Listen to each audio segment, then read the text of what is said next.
Mm, Bueno, buenas tardes a todas y todos desde el Centro de Estudiantes de Historia, en conjunto con el apoyo de la Escuela de Historia de la Universidad Finisterra.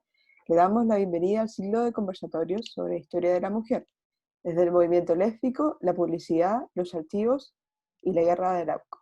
Para esta primera instancia tenemos el honor de contar con la historiadora Julia Campera, con su exposición nombrada Aproximaciones a los movimientos lésbicos latinoamericanos, trayectorias colectivas y aportes teóricos políticos. Julia es una activista lesbofeminista y es licenciada en Historia. Actualmente es estudiante de Magíster de Historia Cultural en la Universidad Estadual de Campinas, Unicamp, Brasil. Su trabajo se centra en la historia del movimiento lésbico brasileño y latinoamericano, las dictaduras militares y la historia oral. Bueno, primero que todo, darle muchas gracias a Julia por el excelente apoyo que nos ha dado el proyecto que tenemos como centro de estudiantes y bueno, a todos los asistentes que pudieron venir a estas horas del día y explicar la modalidad. Es una exposición libre entre 20 y 30 minutos para posteriormente pasar a una ronda de preguntas pertinentes. Eh, Pueden dejar sus comentarios o preguntas en el chat o también pueden abrir sus micrófonos y preguntar lo que les parezca. Y también le pedimos por favor que apaguen sus micrófonos para no hacer interferencia con la exposición de Julia. Eso. Así que muy bienvenida Julia y muchas gracias a todos los que vinieron. Bueno, primero muchas gracias por la invitación. Para mí es motivo de mucha alegría estar aquí con ustedes. También muchas gracias a ti, Mari, por todo el diálogo constante en estas semanas en las que estuvimos hablando sobre la ponencia. Eh, Quiero decir también que yo soy una investigadora de información, estoy concluyendo la maestría y bueno, lo que quiero hacer aquí es plantear algunas ideas, proponer algunas reflexiones sobre la historia del movimiento lésbico en América Latina, pero este es un tema muy, muy amplio, entonces sería imposible hablar de todo y no pretendo hacerlo, y tampoco creo que hay la historia del movimiento lésbico, creo que hay muchas historias, y entonces más bien quiero reflexionar con ustedes sobre 4 aspectos que me parecen bastante importantes y que han atravesado mi investigación. Eh, bueno, yo también formo parte de una red nacional de investigadores y activistas lesbianas y bisexuales, que es la red de Lesbi Brasil, que también está intentando producir datos, informaciones sobre los colectivos lésbicos y bisexuales de nuestro país. Entonces también eso es un poco de donde yo hablo, ¿sí? Bueno, creo que el primer tema que quiero reflexionar es la relación entre el movimiento lésbico y la historia regional. Entonces, los procesos sociales y políticos en América Latina y en los países específicamente. En mi investigación, yo sostengo que hay una relación entre las políticas autoritarias de las dictaduras y nuevas formas de existir como lesbianas. Yo sostengo que estas políticas autoritarias actualizaron prejuicios, estigmas, estereotipos y también formas de violencia que ya existían, pero a partir del momento en que se estructura órganos de vigilancia y de persecución, eso crea, digamos, una nueva realidad e impacta cómo las lesbianas pueden ocupar los espacios públicos y privados, moverse políticamente, y aunque no haya habido una persecución, tal como hubo a las izquierdas, las desapariciones forzadas, las prisiones políticas, es posible identificar algunas formas de persecución y violencia. Específicamente en el caso de mi investigación, que trata de Brasil, podemos hablar de la censura, de la violencia policíaca, podemos hablar también de algunos órganos de vigilancia que acompañaban y vigilaban los grupos lésbicos, el movimiento homosexual, el movimiento feminista, de manera general los movimientos sociales, pero creo que hay una especificidad con las lesbianas que tiene que ver con el cuestionar qué es el ser mujer, los discursos también que los colectivos lésbicos empiezan a difundir, y entonces eso me parece que nos puede aportar una reflexión sobre cuáles son los cambios y los cambios y las continuidades de las formas de violencia contra las lesbianas. Entonces, ¿qué cambió cuando se instalan las dictaduras? ¿Sí? Y sé que hay otras investigaciones de los otros países latinoamericanos y también textos, publicaciones y mucha memoria que las mismas activistas han producido sobre eso. En Chile, por ejemplo, el caso de Mónica Briones, que fue asesinada por un agente de uno de los órganos de vigilancia de la dictadura de Pinochet. Y bueno, pienso también que eso ha estado presente en las boletinas, en las publicaciones de algunas colectivas, ha sido tema en encuentros que se han organizado y sobre todo yo pienso que eso nos permite percibir la historicidad, ¿sí? De la violencia lesbofóbica. Entonces, ¿cuál es la diferencia entre fines del siglo XIX, principios del XX, mitad del siglo XX, las dictaduras y luego con la reinstalación de las democracias y el periodo democrático?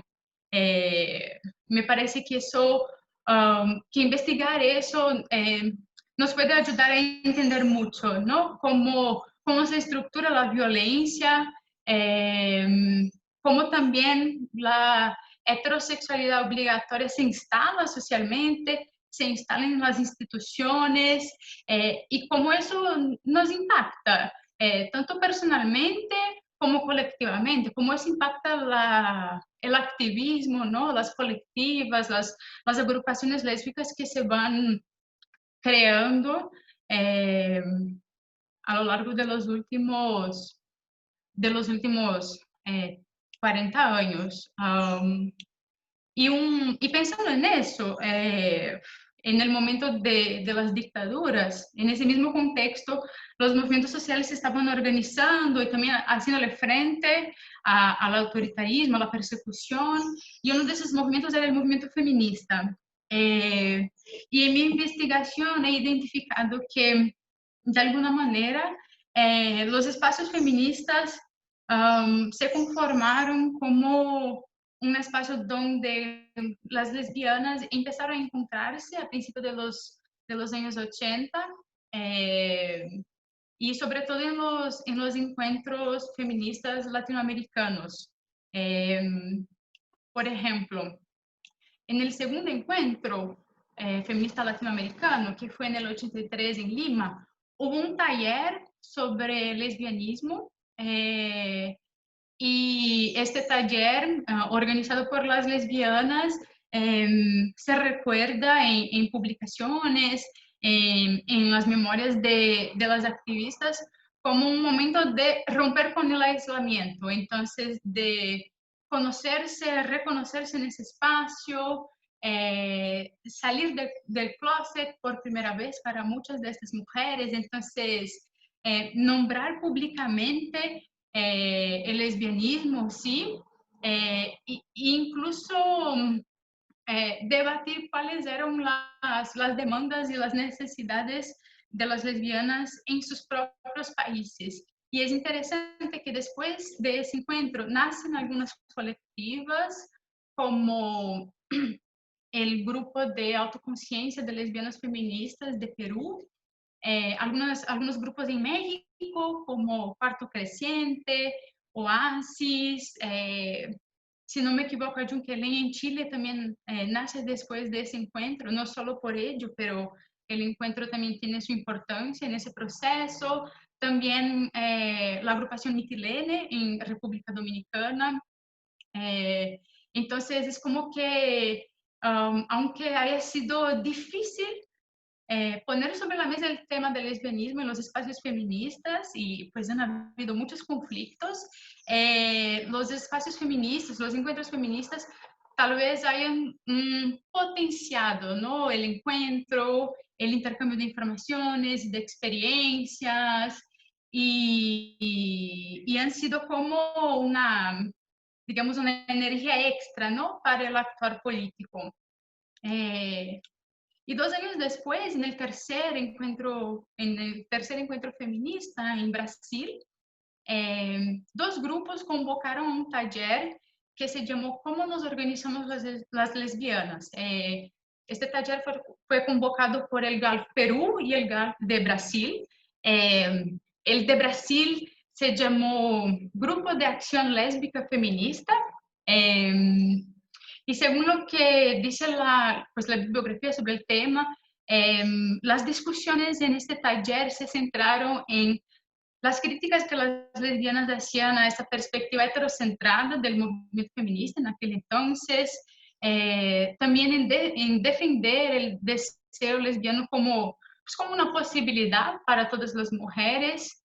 Y en ese encuentro se empieza a proponer y a reflexionar sobre la necesidad de crear un encuentro propio, de crear un espacio propio, con un enfoque en las demandas de las lesbianas, en las necesidades de los grupos, como que para buscar respuestas, ¿no?, para la opresión, para los retos. Y pienso que justo ya pensando en el tema de este taller, cómo nos organizamos, se nota que hay pues un proceso de reflexionar sobre cómo los grupos se van a organizar, cuáles son sus demandas, sí, qué diálogos se pueden establecer entre estos grupos.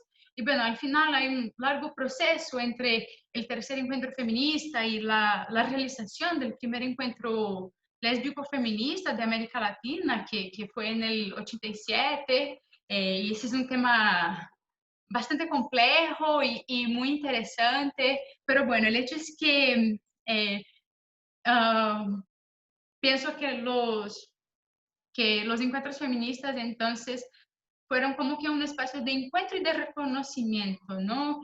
Y tal vez pudiéramos pensar como que estos encuentros permitieron producir, permitieron crear digamos, un campo de acción, o sea, un espacio donde plantear ideas, formular estrategias, intercambiar experiencias, y eso tal vez haya aportado mucho digamos, al aprendizaje político, ¿no? A formar una experiencia común, colectiva, que pudiera um, que se pudiera expandir a otras agrupaciones, ¿no? Que se pudiera compartir y reflexionar sobre qué es lo que le sirve a una colectiva, pero a otra no. En fin, en términos de intercambio de ideas y de estrategias.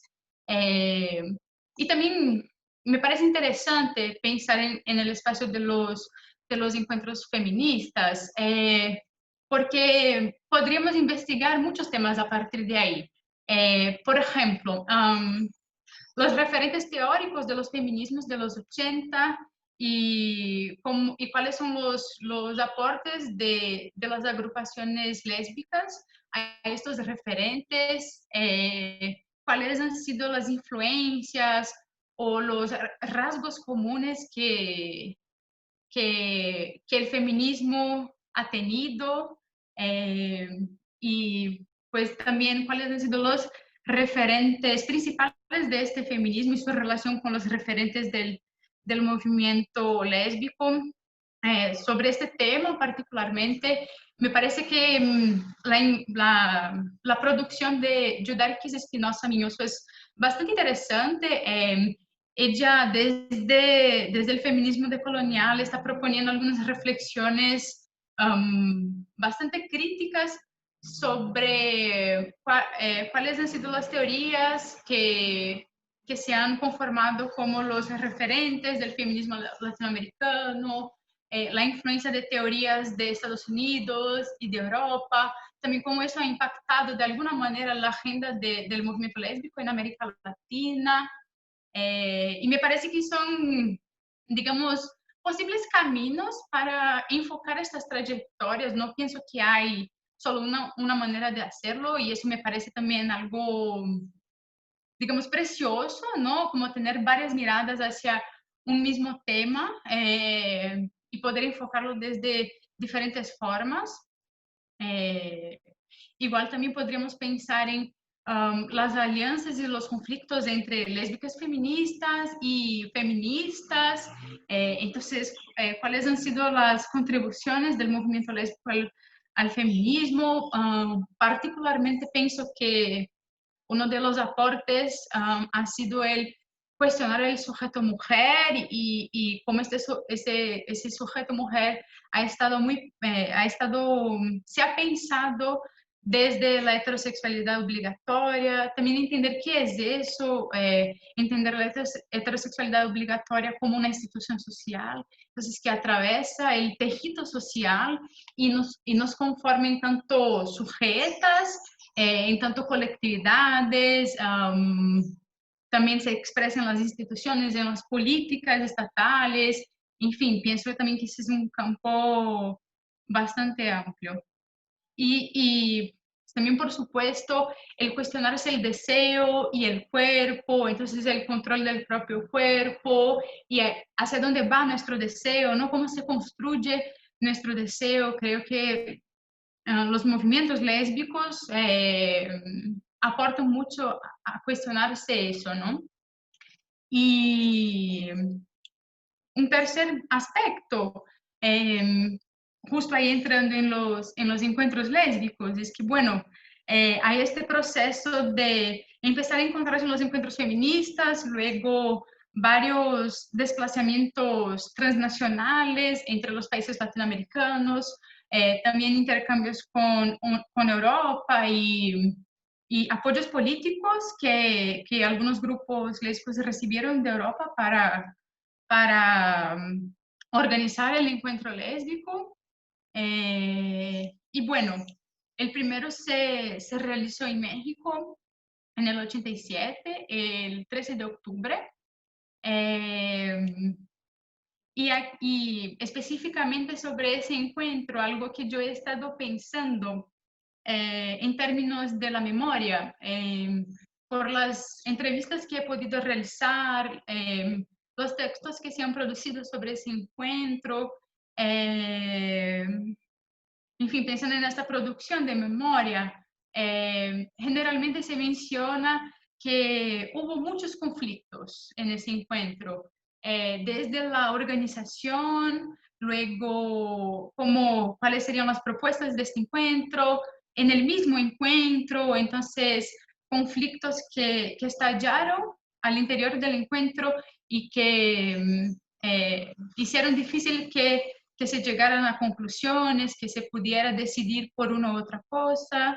Y me parece que específicamente sobre eso, pienso que hay un encuadramiento de la memoria. Aquí pensando en un concepto de Michel Pollack, el encuadramiento de la memoria sería como en el proceso de creación de la memoria y de su actualización constante, ¿no? También informada por el presente. Es casi natural, digamos, es un impulso que nos acordemos de unas cosas más que otras, ¿no? Entonces, el encuadramiento de la memoria se refiere a eso, ¿no? Que a veces la construcción de nuestra memoria se enfoca en un determinado aspecto más que en otros. Y tal vez el tema de los conflictos sea un encuadramiento de la memoria, de este encuentro. No quiero decir con eso que no debemos hablar de los conflictos o que los conflictos no importan. Por supuesto que han habido muchas relaciones de poder en el movimiento lésbico como en cualquier otro movimiento social, ¿no? Y eso tiene que ser debatido y hay que reflexionar sobre eso. Pero lo que quiero decir es que tal vez el enfocar sobre todo en los conflictos no nos permite, cuando estamos produciendo conocimiento sobre eso, percibir los logros de estos eventos, ¿sí? O de un evento específico, en el caso del primer encuentro lésbico. Y piensa en eso por algo que Cecilia Riquelme me dijo cuando tuvimos la oportunidad de conocernos, sobre que después del primer encuentro lésbico, algunos días después se realizó el cuarto encuentro feminista. Y como las activistas lesbianas ya estaban en México para el encuentro lésbico, eso permitió una participación expresiva en el cuarto encuentro feminista. Y de hecho, hubo varios talleres sobre el movimiento lésbico, sobre el lesbianismo, lesbianismo y política, represión, maternidad, algo que nunca había habido antes. Y pienso que eso es un resultado de estos varios años de organización política, de encuentros, de intercambio de conocimiento y experiencias, pero tal vez haya sido uno de los logros de este primer encuentro, ¿sí? Aunque haya sido un encuentro que se recuerda como bastante conflictuoso. Y bueno, desde ese encuentro hasta la fecha, se han realizado 10 encuentros en diferentes países, en el 90 en Costa Rica, 92 en Puerto Rico, 95 en Argentina, 99 en Brasil, 2004 en México otra vez, 2007 en Chile, 2010 en Guatemala, 2012 en Bolivia y el último en 2014 en Colombia. Y observar, más bien, producir una historia de estos encuentros o, bueno, mirar a la historia de los encuentros, creo que nos permite entender también la emergencia de algunos debates a nivel americano, a nivel latinoamericano, dinámicas internas, ¿sí? ¿Cuáles son las equipas que los organizan? ¿Qué pasa con estos grupos lésbicos después de los encuentros? ¿Sí? Y también cuáles son los cambios de perspectiva, ¿no? Por ejemplo, en Chile se decidió que el 13 de octubre se celebraría el Día de las Rebeldías Lésbicas y se constituye como una fecha celebrativa. Luego, en el encuentro de Bolivia, se decide cambiar el nombre del encuentro a Encuentro Lésbico Feminista de Abya Yala. Entonces, desde una comprensión que América Latina fue un nombre dado por los colonizadores, entonces se cambia a Abya Yala porque es el nombre que los indígenas Puna le dieron al territorio latinoamericano, y entonces hay ahí un debate sobre una perspectiva decolonial. Y sobre este encuentro, es muy interesante un documento de memorias que organizó el equipo coordinador del encuentro, que se llama Memorias del 10º Encuentro Lésbico Feminista de Abya Yala. Es bastante interesante. Y por último, para concluir, en ese mismo momento, solo quiero señalar eso, que también hay un proceso de reinstalación de la democracia en varios de los países, y eso también cambia la relación entre movimiento, Estado, instituciones nacionales e internacionales. También es un momento en que empiezan a haber financiamientos internacionales el proceso de institucionalización de los movimientos, las ONGs, eso también cambia un poco las dinámicas de los movimientos sociales y, por supuesto, la dinámica del mismo movimiento lésbico, ¿sí?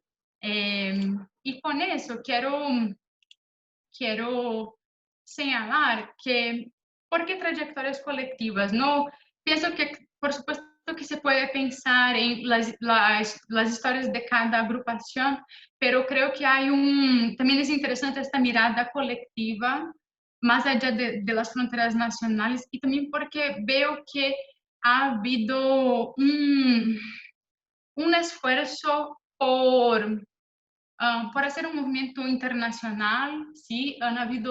Se han creado varios espacios de encuentro que son espacios transnacionales.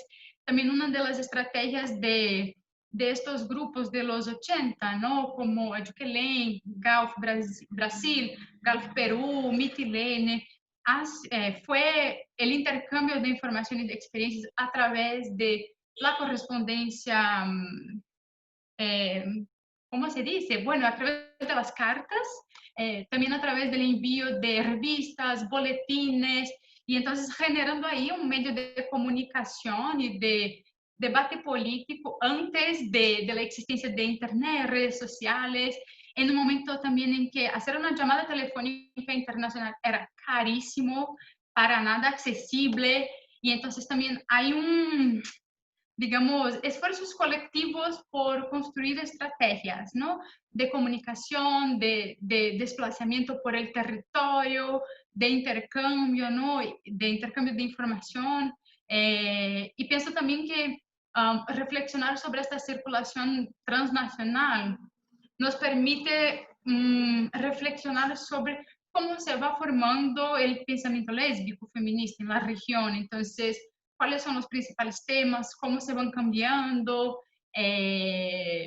cuál es la influencia de las colectivas, en fin, los debates que se forman. ¿Sí? Creo que ya he hablado bastante. Creo que estos temas son algunos de los temas que me mueven mucho y que me parecen bastante importantes. Por supuesto, hay muchas brechas en todo eso. Y entonces pienso que podemos escuchar las preguntas, los comentarios de las personas para también que reflexionemos juntas y juntos. Me gustará mucho también escucharles y así también, pues no sé, lo que ustedes perciban que, pues no sé, que no quedó claro, que quedó desordenado, díganmelo y pensamos juntos, ¿sí? Y bueno, muchas gracias por el espacio y por escucharme. Bueno, muchas gracias a ti, Julia, por la excelente presentación. Ahora damos paso a la ronda de preguntas o alguna persona que tenga algún comentario, lo puede escribir por el chat o puede abrir su micrófono. Yo te tengo dos preguntas. Quería saber cómo influye tu activismo lesbo-feminista en tu rol como investigadora o historiadora. ¿Y cómo ves el movimiento lésbico latinoamericano actual? ¿Crees que tiene la misma fuerza que tal vez de los años 90 o tal vez los años 2000? Eso, esas son mis dos preguntas para ti. No sé si alguien tiene más preguntas. También quiero decir igual que contamos con la presencia de Cecilia Riquelme, que es fundadora, una de las 3 fundadoras de Yuquerén, la primera organización colectiva lésbica que hubo en Chile. Así que también un gran honor tenerla como asistente en este conversatorio. Así que si quieren hacer preguntas o comentarios, hacerlo por el chat. Yo tengo algunos comentarios. Sí. Me pareció súper acertada la síntesis que hace Julia. Incluye una cantidad de aspectos y nada más hacer algunas observaciones que me parece que el encuentro del 83, el segundo que fue en Lima, marcó un hito, porque nunca después logramos estar en un supuesto taller, entre comillas, de lesbianas, alrededor de 400 mujeres. ¿Ya? Eso fue, para mí, fue impactante. Bueno, Y después decir también que sin duda los primeros encuentros y posteriormente también, pero los primeros sobre todo, posibilitaron y potenciaron que nos organizáramos, ¿no? En términos de ir armando redes, que sí, a lo mejor eran más lentas porque nos comunicábamos principalmente por correo postal, pero que posibilitaron que nos organizáramos y que nos fuéramos potenciando unas con otras, eso sin duda, y compartiendo, ¿no? Otra cosa que quería agregar, que sin duda que la participación nuestra en el cuarto encuentro feminista latinoamericano y del Caribe, que fue en Tasco, estuvo, yo creo que marcado por la potencia que traíamos del primer encuentro. Creo que eso yo no lo pondría como una posibilidad, creo que fue así, a pesar de todos los conflictos, también los encuentros tienen una parte muy enriquecedora, de energía, también de goce, de disfrute, o sea, también de compartir, de pasarlo bien. No todo fue discusión política, ¿no? Hubieron muchos puntos de distintos talleres en que compartimos otras cosas y que, por ejemplo, arte, defensa personal, la piscina, sexualidad, qué sé yo, que dan cuenta de la otra parte, ¿no? De vernos más humanizadas y también de ir en un camino a dignificarnos. Eso principalmente. Ok.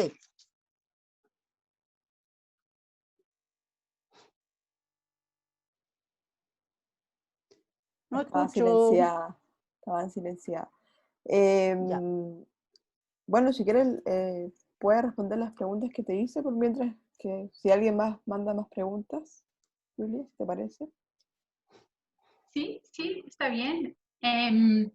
A ver, me has hecho preguntas complejas.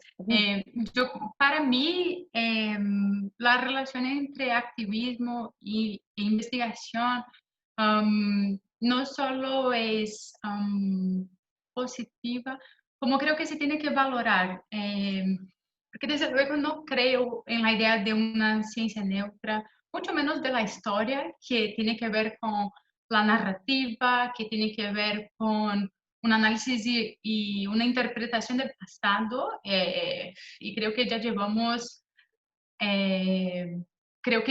bastante tiempo cuestionando eso, ¿no? Al interior de la disciplina, pero aún se ve de manera negativa que investigadoras se nombren también activistas, etcétera, pero para mí es algo fundamental porque no las preguntas que me hago en mi investigación no se me cayeron del cielo, ¿no? Tienen que ver con charlas que tuve con otras compañeras, con experiencias que tuve en colectivos o ir a un conversatorio. Y creo que eso nos aporta en comprender que la construcción del conocimiento es política y también requiere un acto de responsabilidad y de ética, ¿no? Y creo que visibilizar eso que yo estoy pensando un tema específico desde este lugar es digamos, un acto de honestidad y de posicionarme, ¿no? Nombrarme en el mundo. Y creo que eso es súper importante, no solo desde una perspectiva lésbica, pero desde cualquier movimiento social. Eh, y la otra pregunta, no sé exactamente cómo contestarla. Creo que eh, pienso que desde, no sé, tal vez desde los años 2000 ha habido un estallido, ¿no? Como de muchas organizaciones, también instituciones, diferentes iniciativas, algunas que se identifican como agrupaciones, como instituciones, otras que tal vez no, no sé, un grupo de mujeres lesbianas que quieren tener una iniciativa específica, pero no necesariamente son una colectiva. Pero no sé, tal vez también cómo nos impactan las políticas locales, qué está pasando en América Latina. Creo que es evidente que las miradas están cambiando mucho, así como muchos colectivos empiezan a surgir, pero no sé cómo caracterizar al movimiento lésbico actualmente, así de manera muy general, ¿sí? Creo que ni siquiera conozco lo suficiente de que se está debatiendo en los otros países para decirlo así con más seguridad, ¿no? Y me da miedo de como ser muy... de generalizar demasiado, ¿sí? Entonces eso. Sí, está bien. Muchas gracias por tus respuestas. Hay otra pregunta de Paula Silveira Barbosa. Te pregunta, Julia, ¿crees que existió una política transnacional de persecución sexual? Algo como una cooperación entre las dictaduras latinoamericanas para tratar la homosexualidad. Gracias, Paula. Paula y yo nos conocemos, ¿sí? Somos compañeras. Entonces, bueno, ese es un tema que hemos estado reflexionando. La verdad, esa pregunta es una pregunta que me gustaría hacer en un estudio posterior, no sé, en un doctorado tal vez. No puedo decir que sí, seguro que sí, pero pienso que es posible que haya existido. No sé si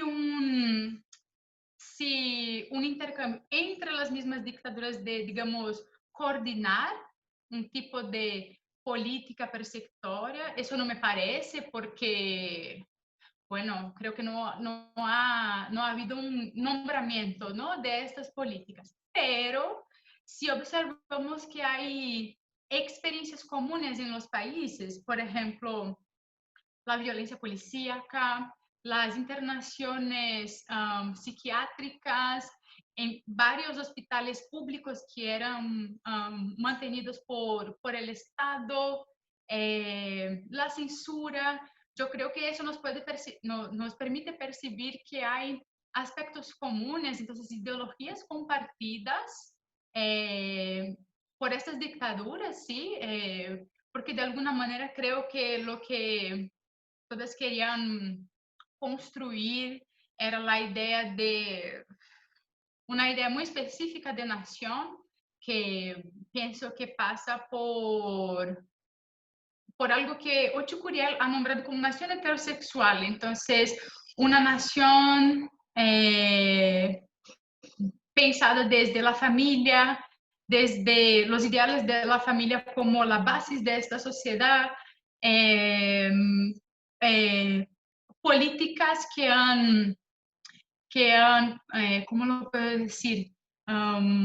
Políticas de promoción de la natalidad. Entonces, por ejemplo, en Brasil se sabe que el Estado financió campañas campañas que tuvieron que ver con eso en sectores específicos, enfocadas en las mujeres, entonces para que constituyeran una familia. También cuáles son los ideales, ¿no?, de estas dictaduras, esta figura de la moral y las buenas costumbres.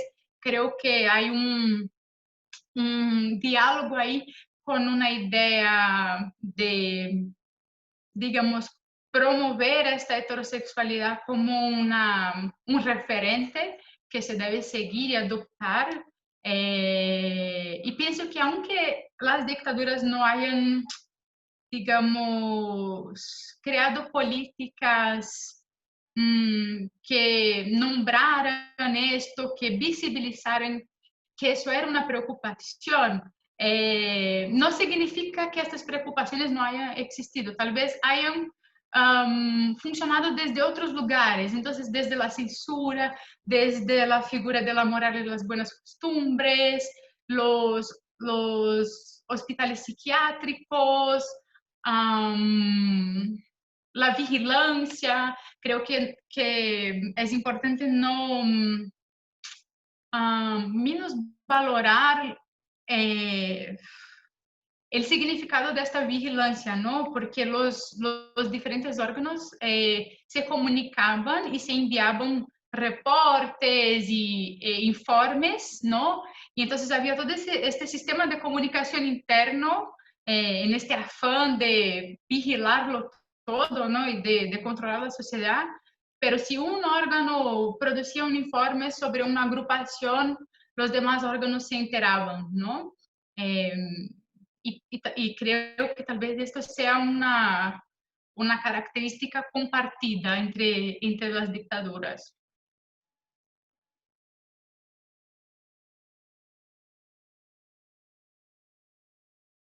De nuevo estaba silenciada. Gracias, Julia, por tu respuesta. Creo que no hay más preguntas por el momento. Así que, bueno, te agradecemos mucho por la asistencia a este conversatorio desde Campinas, Brasil, a Santiago de Chile. Y bueno, muchísimas gracias de verdad, Julia, y a todos los asistentes por venir.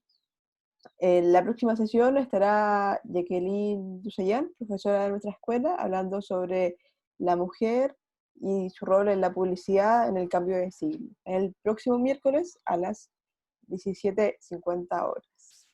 Eso, Julia, muchas gracias nuevamente. Vamos a subir el video de esta presentación a nuestro canal de YouTube de la escuela para que se suscriban también. Y bueno, el link será difundido por las redes sociales del Centro Estudiante. Eso. ¿Puedo decir una última cosa? Sí, por supuesto. Creo que, bueno, voy a hacer una defensa de mi oficio, ¿no? De nuestro oficio de, bueno, historiadores, investigadores, investigadoras. Yo creo que respecto específicamente, ¿no? Al movimiento lésbico, a los colectivos lésbicos que han existido, producir historias y producir memorias sobre este movimiento y estas colectividades, yo creo que nos aporta mucho, nos permite cuestionar cuáles han sido los fundamentos de nuestra disciplina, de la disciplina histórica, también cuáles han sido los sesgos de esta disciplina, porque de manera general hemos producido una historia sobre hombres, ¿no? Escrita por hombres y para hombres, y desde una perspectiva muy, muy eurocentrada. Y pienso también que más que decir que existimos y que hemos estado ahí y hemos hecho cosas increíbles, creo que el objetivo es decir que las lesbianas tenemos mucho que decir sobre la sociedad, además de la existencia lésbica y de las opresiones que nos atravesan. Tenemos mucho que decir sobre política, deporte, sociedad, economía, instituciones, ¿sí? Y pienso que nuestro rol, de alguna manera, en eso es evidenciar que no estamos produciendo estos textos, produciendo memoria para que quede como una cosa más, ¿no? Sino para que cuestione estas estructuras y que podamos pensar sobre todos estos temas sociales y políticos desde otros lugares, ¿sí? Y eso no es pensar solo la particularidad o la especificidad, eso es pensarlo de una manera distinta, ¿no? Creo que eso tiene que ver con el movimiento lésbico, así como con muchos otros movimientos sociales, ¿no? Y incluso cuestionarnos por qué, no sé, por qué se habla de una historia de la mujer y no de mujeres, o si es que ¿qué es este colectivo mujeres y cuáles son las diferencias que nos atraviesan? Porque para nada somos un grupo homogéneo de personas, ¿no? Y entonces, ¿por qué hablar de una historia en singular y no de historias en plural? Incluso para entender que, pues históricamente hemos ocupado diferentes posiciones en las sociedades y eso también tiene que ser nombrado, ¿no? Porque si no nos ponemos en una especie de lugar muy estable, ¿no? De que siempre hemos sido una cosa u otra y creo que eso no es cierto. Eso no significa decir que no hemos sido oprimidas en tanto grupo social, pero que hay niveles en eso y que eso es comprender estas complexidades, ¿no? Y comprender que las cosas nunca son solo una cosa, ¿no? Están siempre atravesadas por disputas, relaciones de poder, cosas que no tienen sentido en el momento. Y eso es parte, creo, de cómo los seres humanos construimos las cosas, ¿no? Y los procesos que los atravesamos. Y creo que eso también tiene que ser una preocupación cuando pensamos en la historia de las mujeres, en fin, creo que es eso. Y muchas gracias por la invitación otra vez. Estaba súper nerviosa para hablar, pero bueno, eso, muchísimas gracias. Me ha dado, me ha permitido como reflexionar sobre varios temas que he estado pensando también. Ha sido un placer poder ver a Cecilia otra vez, en fin, las preguntas también. Estoy bastante emocionada. Bueno, muchas gracias, Julia. Hay algunos comentarios en el chat. Macarena Sánchez dice, muchas gracias, Julia, muy interesante. Macarena Sánchez es nuestra jefa de carrera de la escuela. Montserrat Flores, muy buena presentación, muchas gracias por la instancia. Así que de verdad, muchísimas gracias, Julia. Creo que fue una instancia muy enriquecedora. Para que estas iniciativas lésbicas sigan dentro de la academia o fuera de ella, pero que sigan más presentes, que hace mucha falta, la invisibilización es muy fuerte. Eso. Muchas gracias a todos por asistir y bueno, prontamente subiremos este video al canal de YouTube para que se suscriban también. Eso. Muchas gracias a todos y Chao todas. Julia, chao María José, que estén muy bien. Chao, chao Cecilia. Gracias, ustedes también. Chao. Muchas gracias.